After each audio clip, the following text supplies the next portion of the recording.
Good evening. I sound like Bela Lugosi. Good evening. Good evening. My name is Winston Michael Ray.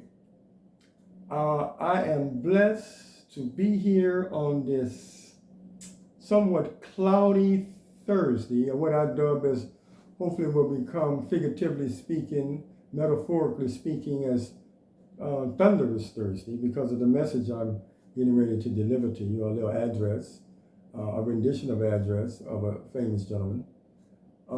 June the 8th, 2023. The time is 3:09 p.m. Eastern Standard Time. This broadcast is coming from my apartment here in Brookline, New York. My obedience to Almighty God, the Creator, who is the creator of everything. Everything, as the scripture said, was made by Him and Him only. Be it humans, non-humans, property of sorts, land and so forth, air, natural resources, and even events, prophecies. We're going to touch base on why Black America had to undergo 470 years of slavery in America. It had to happen, so everything went perfecto. I'm speaking my Italian voice. It's a perfecto. The Most High has taken care of business. But that's another video. Let's get back to this. So, on this 55th year assassination anniversary of the late Robert Francis Kennedy, former senator from the state of New York, U.S. Senator, and 1968 Democratic hopeful for President of the United States in 1968,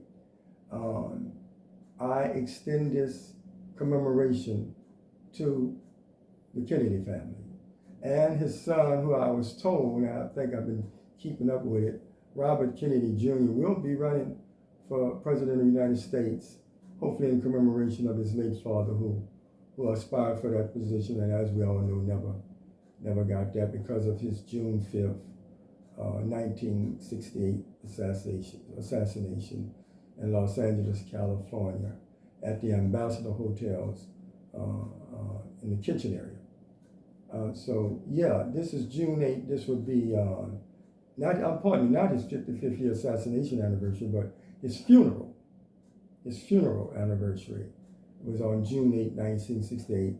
And the FBI was so, how should I say, unclassy, but I guess it had to happen that way too, where they interrupted Senator Kennedy's funeral to announce that James Earl Ray, the alleged assassin of Reverend Dr. Martin Luther King Jr., 65 days earlier, was captured at an airport in London, Heathrow Airport. So again, I'm acknowledging those great men who was given to us for a short period of time and shared with us a lot, and that we all cherish today.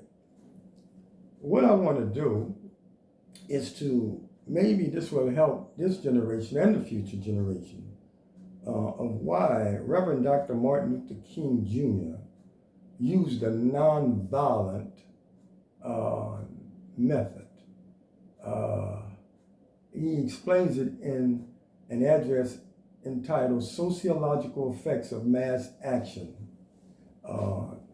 in New York City on May the 20th, 1965.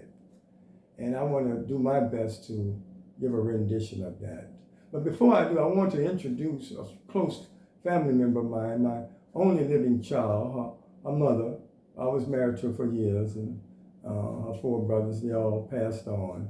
And she's all I got until I find another wife. Hopefully, whoever that wife will be will marry me and help me raise my daughter. I want to introduce her name. Her name, she goes by the name of Baby Alive, but we call her Alive. And we're going to name this video with her name in it. The video, when you go to YouTube, will be entitled Ray King Kennedy and Alive on youtube.com. So after sometime this evening, after 4:00 p.m. this evening, on this somewhat cloudy, cool June 8, 2023, it'll be being uploaded. But let me introduce alive real quick, and then we'll get into that speech on Reverend Dr. Martin Luther King, who eloquently addressed the American Jewish Committee, again, explaining the sociological effects of mass action in May 20th, 1965. Come here, Eli. Okay, Daddy. Oh, Eli, you're always dropping your crown. What's going on? Yeah, say hello to the people, Eli. Hello, people. I'm baby alive. This is my daddy, Winston. I won't say too much because I think your people should have his undivided attention so they can hear the good stuff and the bad stuff you have to say. Let me get a little closer, Daddy, so the people can see me. Okay. Yeah. Just say hello to live, folks. Hello. Hello. And baby alive. I got lots of friends worldwide. I want to show you. My daddy just bought me a coloring book. Oh, alive. Yeah, you like that. That's my baby. She like, coloring and things, She do what she do. And when she start giving those worldwide Baby Alive Bottle Brigade tea parties, we're going to have a good time. Also, this is the medicine, the vitamins, she'll tell them about the medicine, Alive, me and you take. Oh, yeah. This medicine must be named after me. It's called Alive, see? And I'm baby alive. So we're going to take my medicine, my vitamins, and it's going to feel good and everything. Okay, sweetie. Well, you said enough, darling. Anything else? Oh, yeah, Daddy, don't forget to give them the contact information. Oh, yeah, before I give the speech, I got to give. Okay, well, give Daddy some sugar. I love her. Good child. Okay, well, you sit over here. I'm kind of put you out the way, sit you down, and let Daddy do his thing, okay? Okay, Daddy. Okay. Good one, Daddy. Okay. Okay, where was I? Yeah. Maybe missed my place there. Okay, so anyway, yeah, so that's my only child. And one day I'll hopefully get a wife and we can finish raising that child. Maybe she can go off to college and be one of them big, what they call that? The people that catch the criminals with the DNA thing, Yeah, they're pretty smart. I look at forensic files and all that kind of stuff. Okay, yeah, well, if you want to contact me, I'm Winston Michael Ray at 347-855-1704. Again, this video is entitled Ray King Kennedy and Alive on YouTube. That'll be loaded up about 4 or 5 o'clock this evening, Eastern Standard Time. My emails is winstonray1234@gmail.com. Also, Winston on Facebook. I'm on Facebook. Also, go to another YouTube, and it's all Winston for President 2012. You'll see the clean-cut business, political-looking me on that one. A younger Winston. I was taken on March 28, 2012. And for all of these videos to come up, type in Winston and Baby Alive at the Capitol. That too is on YouTube. So you want to have all that before I get into it.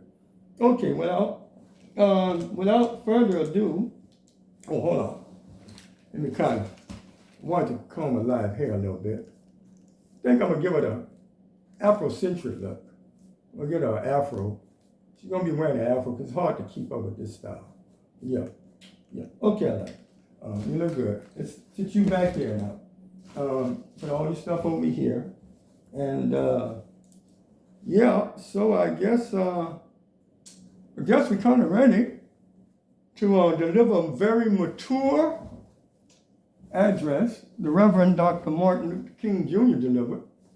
I'm sure his family know about the May 20th address he delivered to the American Jewish community. So, without further ado, here is Reverend Dr. Martin Luther King Jr. in his words explaining the sociological effects of mass action, May 20th, 1965, Dateline, New York. And it goes something like this.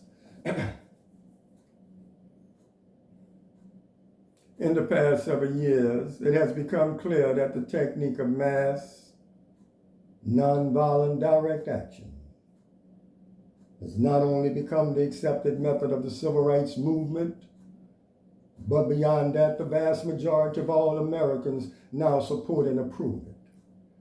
What began as a limited expression, the protest 10 years ago in Montgomery, Alabama, to integrate a bus line, has grown into a national phenomenon. Its history spiraled over a decade. The movement returned to Montgomery and involved in direct action.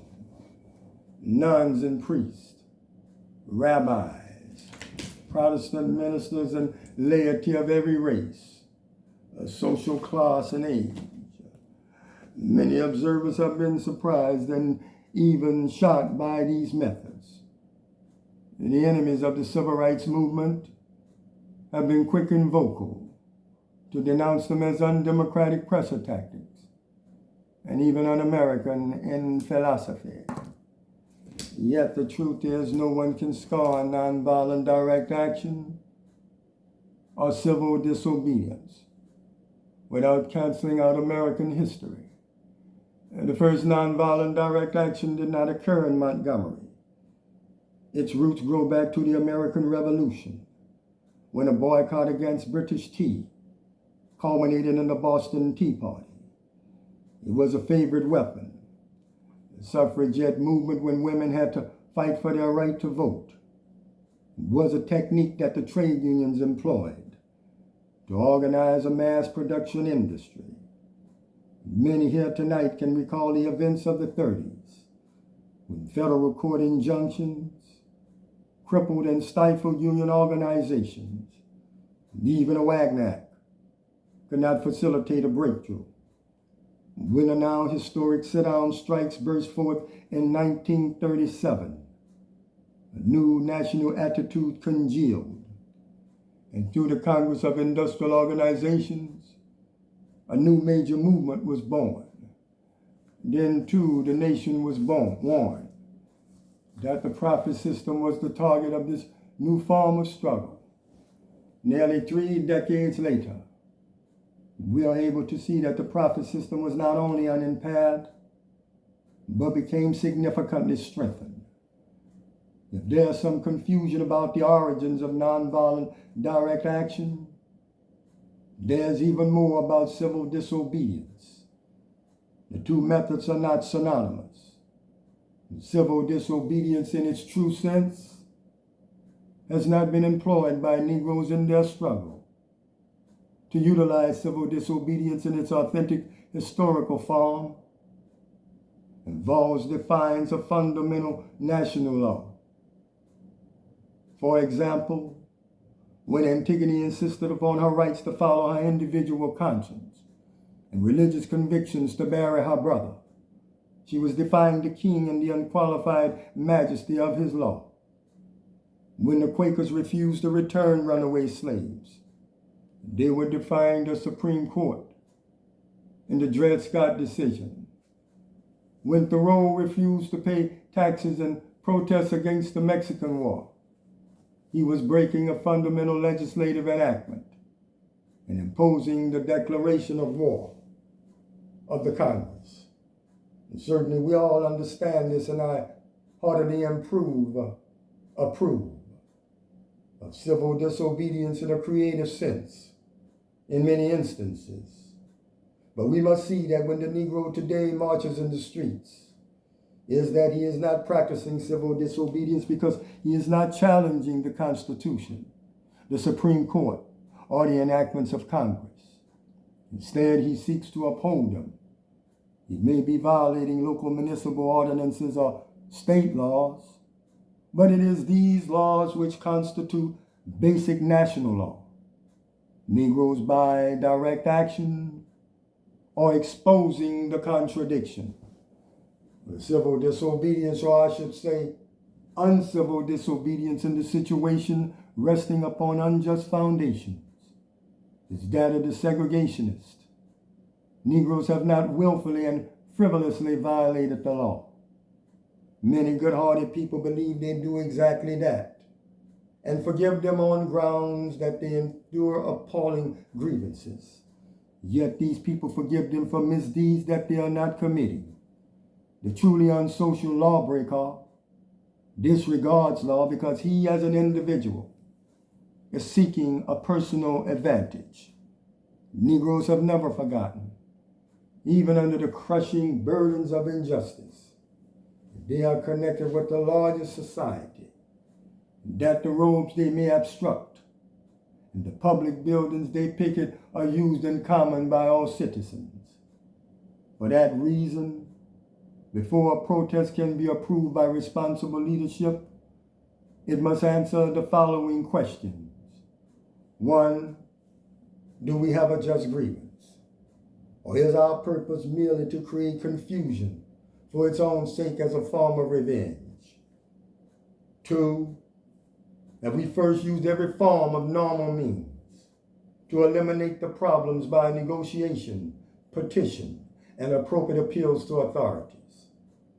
3, having found these channels useless or forcibly closed to us, when we embark upon any type of lawbreaking, are we prepared to accept the consequences that society will inflict and to maintain, even under punishment, a sense of brotherhood? 4, do we have a clear program to relieve injustice, which does not inflict injustice upon others? And is that program reasonable and grounded into ethics and best traditions of our society? In establishing these prerequisite conditions, before employing direct action, the civil rights movement meets its responsibility to society and fulfills its obligations to democratic principles.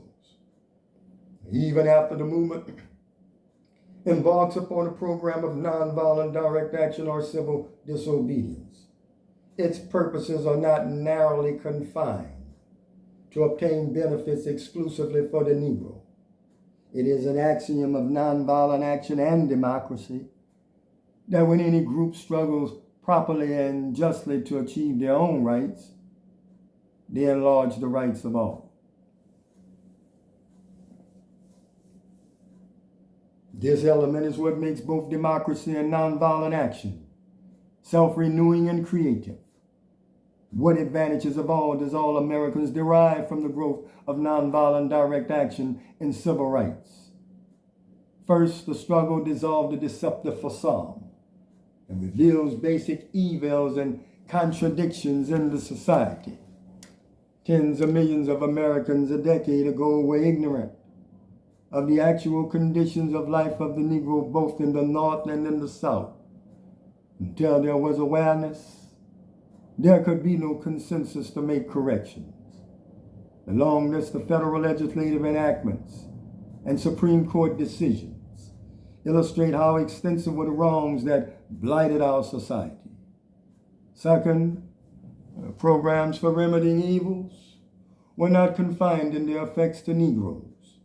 Negroes took to the streets to demand job opportunities for themselves. They helped to stimulate a broad war on poverty concept, which ultimately will benefit more whites than Negroes. When Negroes, by direct action, seek to participate in the electoral process, they awaken the apathetic white, who so took his rights for granted that he neglected to use them. When Negroes boycotted schools, they did more than reveal classroom discrimination. They brought to the fore such criticisms as those of Dr. Conant, who had long charged we were seeking to utilize 19th century educational methods in conditions with 20th century urbanization, pushing through the issue of desegregation. There emerged a new and startling question of paramount importance to the whole population: what is quality education and how is it obtained for all? Under conditions of population growth, automation and redistribution of population in sprawling cities, sociologists will find much to ponder in the striking fact And after the futile efforts to achieve brotherhood and ecumenicity by discussion and conferences in the streets of Selma and Montgomery and at the Lincoln Memorial, there was the warmest and greatest respect for unity of Protestant, Catholic and Jew in the nation's history. One of the most profound of all results of the Negro's upsurge has been its effects upon the youth of the nation. From the student-led sit-ins of 1960, an awakening of social thought and action have swept the campuses of the nation. In addition to overcoming the stall-defying effects of McCarthyism, the movement has in a few years changed the total description of America's youth. From the silent generation, they have become the morally and socially concerned generation. From the single issue of civil rights, interest has broadened to questions of peace and poverty. From exclusively student involvement, the issue have now become the concern of faculty and scholar of every description. It is noteworthy that by the movement to re-examine our foreign policy, which the government now respects and welcomes, borrowed its title Teach-ins from the Civil Rights Movement. The student awakening and the student mass action rest upon no specific political tendency, but impresses a whole democratic political spectrum. I have discussed the social effects of nonviolent mass direct action at length because I believe it is too often limited in its application merely to the civil rights movement. Perhaps if there had been a broader understanding of the usage of nonviolent direct action in Germany, when Hitler was rioting and consolidating his power, and the brutal extermination of 6 million Jews and millions of other war dead might have been averted, and Germany might never have become totalitarian. If Protestants and Catholics had engaged in nonviolent direct action and have made the oppression of the Jews their very own oppression, and have come into the street beside the Jew to scrub the sidewalk, and had Gentiles worn the stigmatizing yellow armbands by the millions, a unique form of mass resistance to the Nazi regime might have developed. I'm fully aware that the terror, the intimidation, and the brutality and the force that the fascists were so quick to use.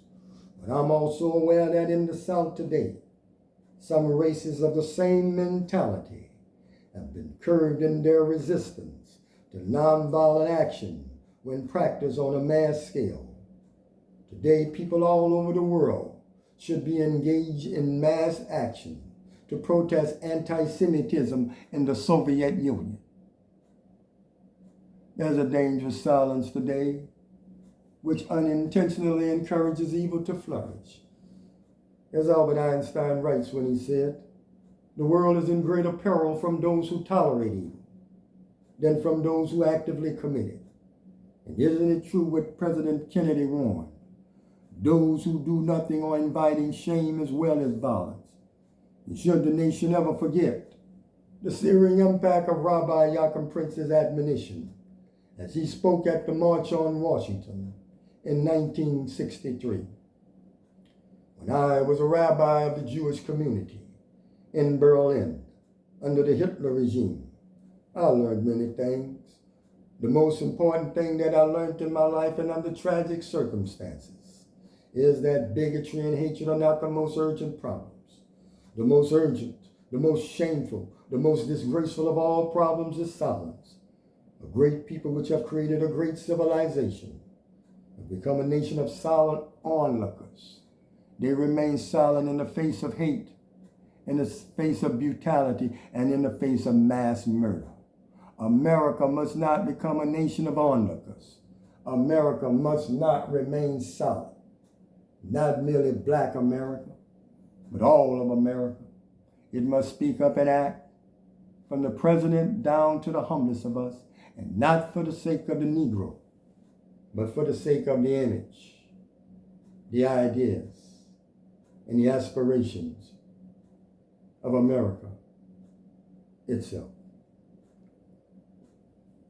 Now let me proclaim here now that I'm still convinced that the philosophy and practice of nonviolence affords the more excellent way of improving the inadequacies existing in the American social system. The method of nonviolent resistance is effective, and that it has a way of disarming the opponent. It exposes his moral defenses. It weakens his morale, and at the same time, it works on his conscience. I believe we will win it because the goal of America is freedom. Abused and scorned though we may be, our destiny is tied up with the destiny of America. It is time to reorder our national priorities. All those who now speak of goodwill and who praise the works of such groups as the President's Commission now have the greatest responsibility to stand up and act for the social changes that are necessary to conquer racism here in America. If we as a society fail, I feel that we will learn very shortly that racism is a sickness unto death.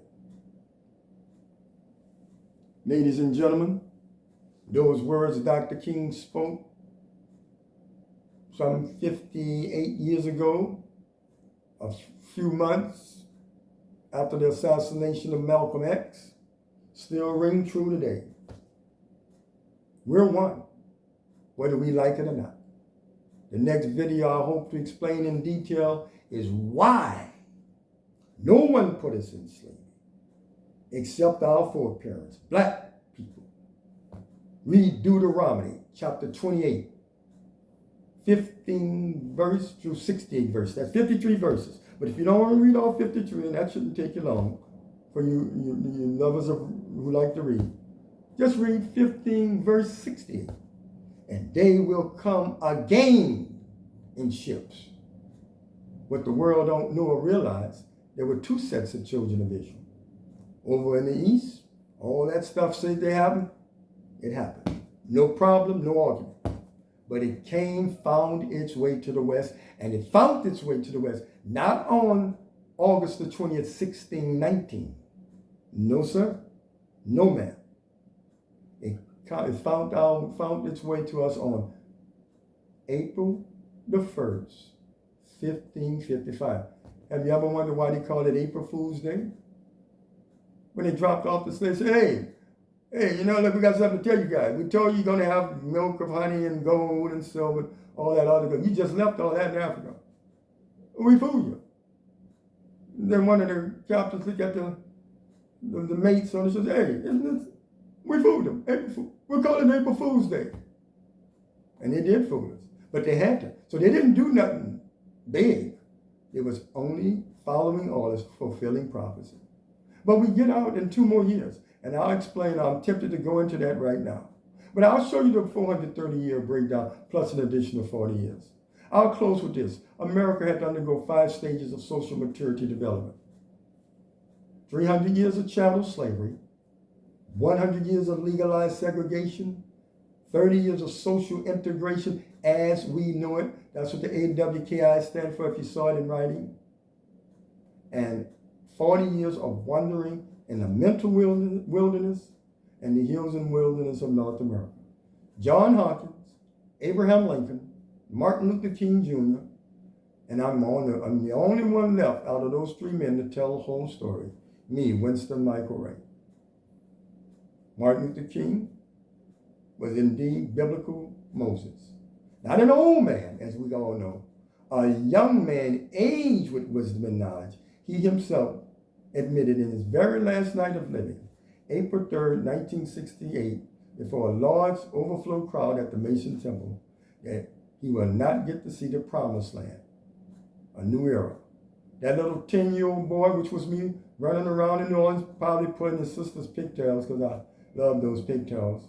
I had to give her some trouble, my sister. He was talking about me. And 55 years later, I'm 65. Here I am. So, call me now. And anyone who sees this, please feel free. You have my verbal permission to put this on any social media site you like.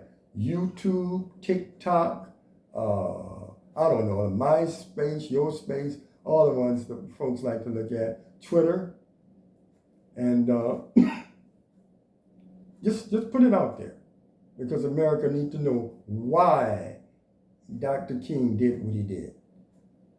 He's called all kinds, as he said himself, misunderstood and called bad names. He's a coward and he's weak and he's hiding behind religion. No, he's a brilliant tactician, strategist. Of course, it all comes from, I would like to say none of us are anything.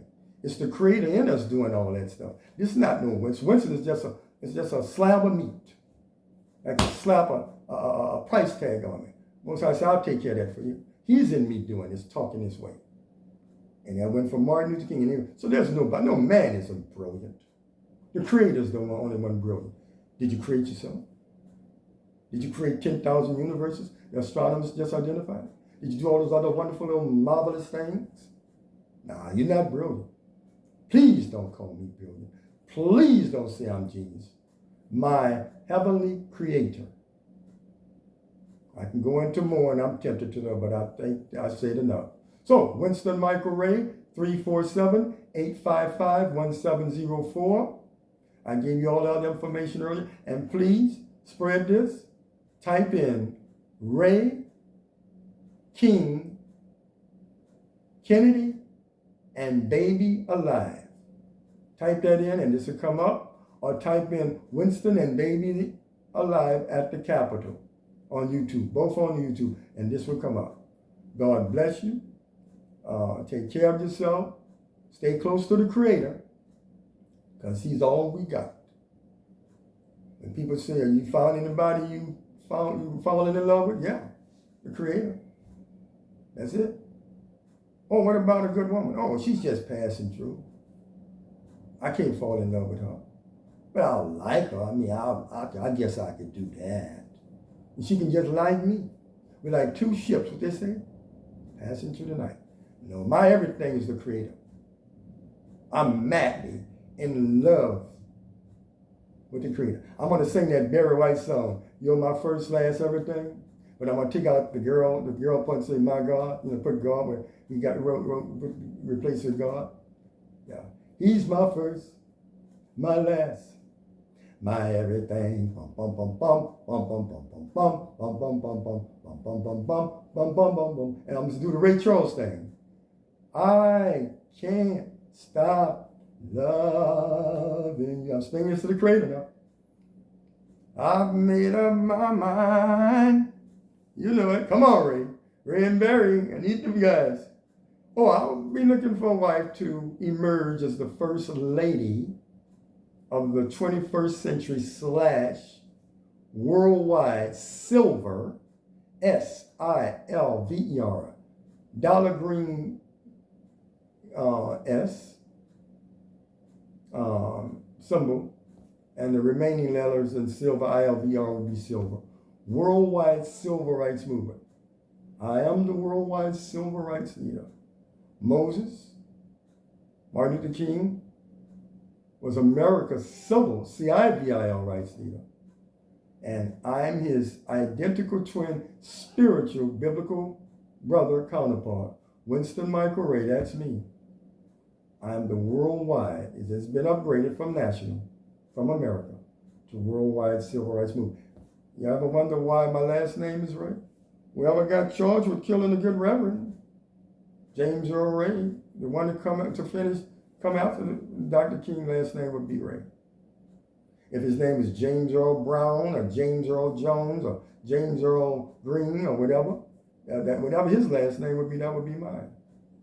And you tell me that man plan and the Creator plan, and the Creator is not the best of all planners? People disagree with that. You know what I call them? I'm going to pull a Volcano on you now. A bunch of yazoos. Oh, we took care of old bull.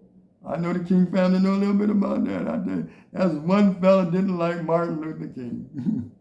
But anyway, I'm sorry I get carried away. I love you. Yeah, anybody would like me to explain this, just call me, Winston Michael Ray.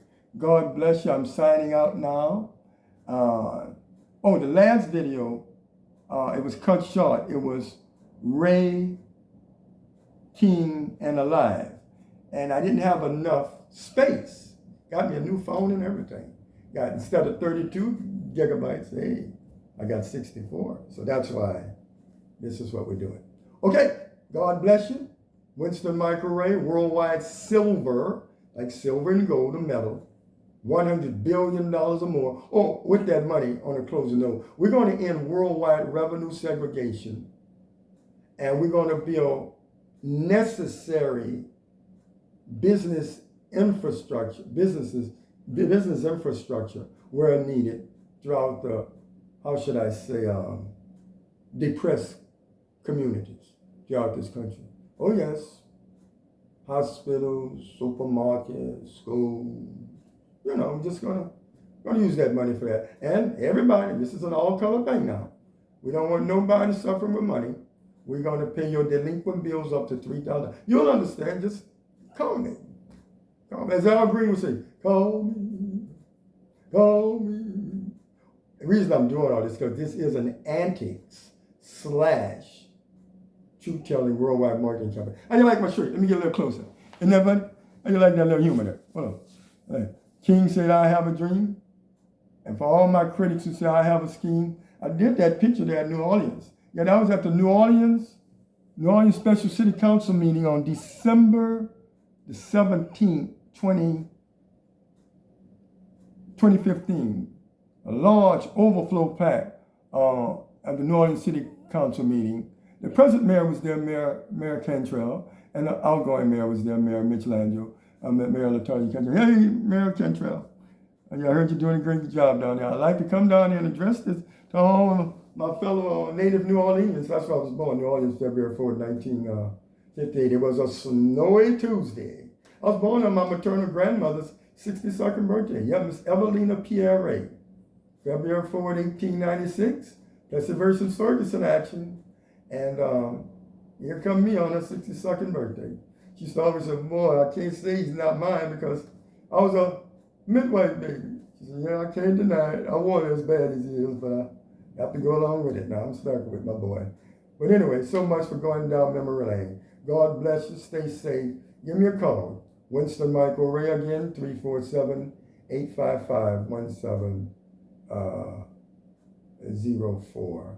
And I think I covered everything. Believe I'm talking so much, there's something else I want to tell you. But call me and I'm sure it'll come across. Okay. God bless. Thanks.